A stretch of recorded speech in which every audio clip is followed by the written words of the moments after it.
Biasanya kalau kenaikan itu pertama karena pestisida itu sendiri kan bahan bakunya dari luar. Jadi pengaruh pasar global itu yang utama. Apalagi sekarang sebelumnya ada perang Ukraina ya, bahan baku itu kan yang terutama dari luar itu otomatis terpengaruh sehingga menyebabkan di akhir itu harganya juga pasti meningkat.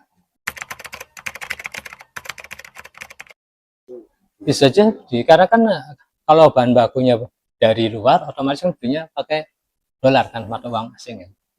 Dengan pelemahan ini otomatis harganya itu di kita merasanya menggunakan rupiah ya pasti lebih mahal.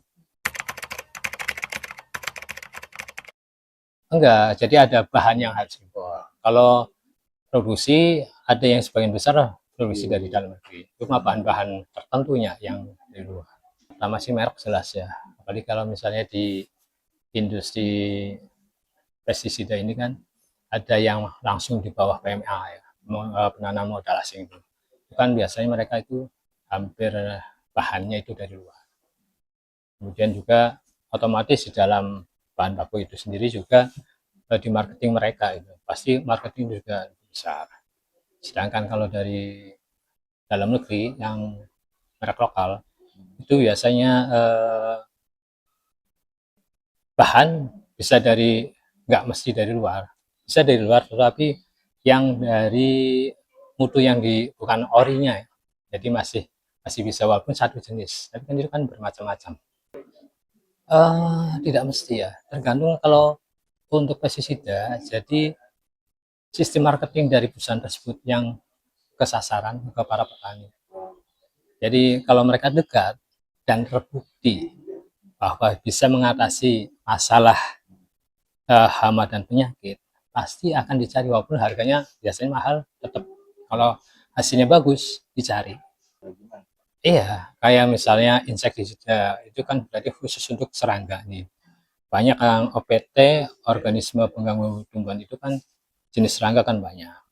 Kemudian dari rodentisida itu khusus untuk pengerat atau tikus. Kemudian fungisida. Fungisida ini untuk semua jenis jamur. Jamur. Jadi kalau misalnya dari rodentisida untuk jamur ya nggak akan bisa. Kemudian bakterisida juga ada. Kemudian herbisida sebagai untuk pemberantas gulmanya. Untuk harga kita ini selagi masih terjangkau oleh masyarakat nggak masalah ya. Terutama untuk yang bukan karena selama ini tidak ada namanya pesida yang subsidi. Jadi diserahkan ke pasar ya harganya. Sehingga kita nggak cuma kalau sudah melihat ada seperti itu, biasanya kami pun berusaha agar bisa menekan dengan kita sediakan buffer stok di sini.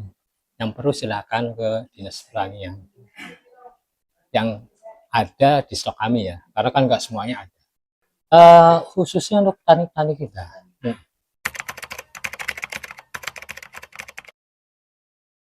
Oh itu ya jelas, karena misalnya lahan persawahan mereka tanamannya sudah terganggu oleh OPT, kemudian juga bahwa serangan itu diketahui oleh petugas organisme pengendali ya, adanya namanya POPT, jadi memberikan rekomendasi luasannya berapa, kelompok mana, desa mana ada, kita berikan sesuai dengan serangan.